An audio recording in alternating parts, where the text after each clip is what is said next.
أعوذ بالله من الشيطان الرجيم. بسم الله الرحمن الرحيم. إذا وقعت الواقعة ليس لوقعتها كاذبة خافضة رافعة إذا رجت الأرض رجا وبست الجبال بسا فكانت هباء منبثا وكنتم أزواجا ثلاثة فأصحاب الميمنة ما أصحاب الميمنة وأصحاب المشأمة ما أصحاب المشأمة والسابقون السابقون أولئك المقربون في جنات النعيم ثلة من الأولين وقليل من الآخرين على سرر موضونة متكئين عليها متقابلين يطوف عليهم ولدان مخلدون بأكواب وأباريق وكأس من معين لا يصدعون عنها ولا ينزفون وفاكهة مما يتخيرون ولحم طير مما يشتهون وحور عين كأمثال اللؤلؤ المكنون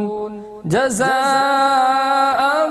بما كانوا يعملون لا يسمعون فيها لغوا ولا تأثيما إلا قيلا سلاما سلاما وأصحاب اليمين ما أصحاب اليمين في صدر مخضود وطلح منضود وظل ممدود وماء مسكوب وفاكهة كثيرة لا مقطوعة ولا ممنوعة وفرش مرفوعة إنا أنشأناهن إنشاء فجعلناهن أبكارا عربا أترابا لأصحاب اليمين ثلة من الأولين وثلة من الآخرين وأصحاب الشمال ما أصحاب الشمال في سموم وحميم وظل من يحموم لا بارد ولا كريم إنهم كانوا قبل ذلك مترفين وكانوا يصرون على الحنص العظيم وكانوا يقولون أئذا متنا وكنا ترابا وعظاما أئنا لمبعوثون أو آباؤنا الأولون قل إن الأولين والآخرين لمجموعون إلى ميقات يوم معلوم ثم إنكم أيها الضالون المكذبون لآكلون من شجر من زقوم فمالئون منها البطون فشاربون عليه من الحميم فشاربون شرب الهيم هذا نزلهم يوم الدين نحن خلقناكم فلولا تصدقون أفرأيتم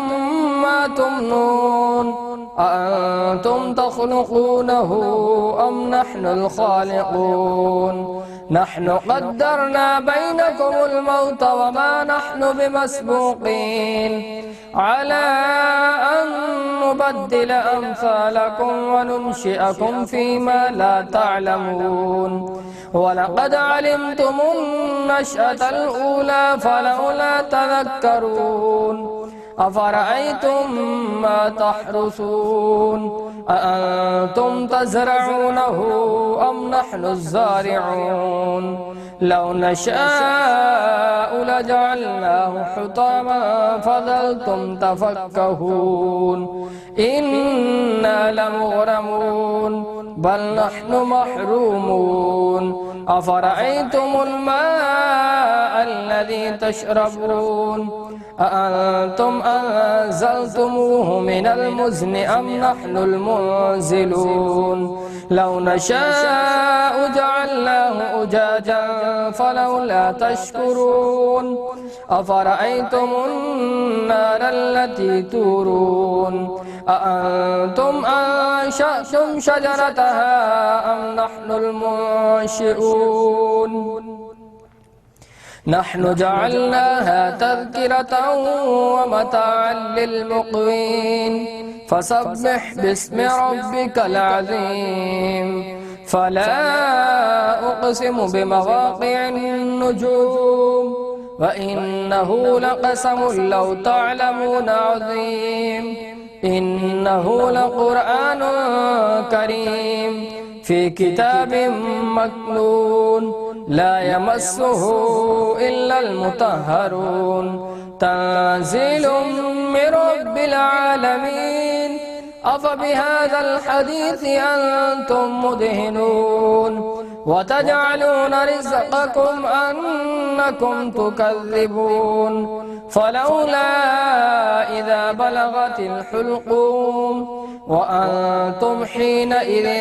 تنظرون ونحن أقرب إليه منكم ولكن لا تبصرون فلولا إن كنتم غير مدينين ترجعونها إن كنتم صادقين فأما إن كان من المقربين فروح وريحان وجنة نعيم وأما إن كان من أصحاب اليمين فسلام لك من أصحاب اليمين وأما إن كان من المكذبين الضالين فنزلهم من حميم وتصلية جحيم إن هذا لهو حق اليقين فسبح باسم ربك العظيم صدق الله العظيم.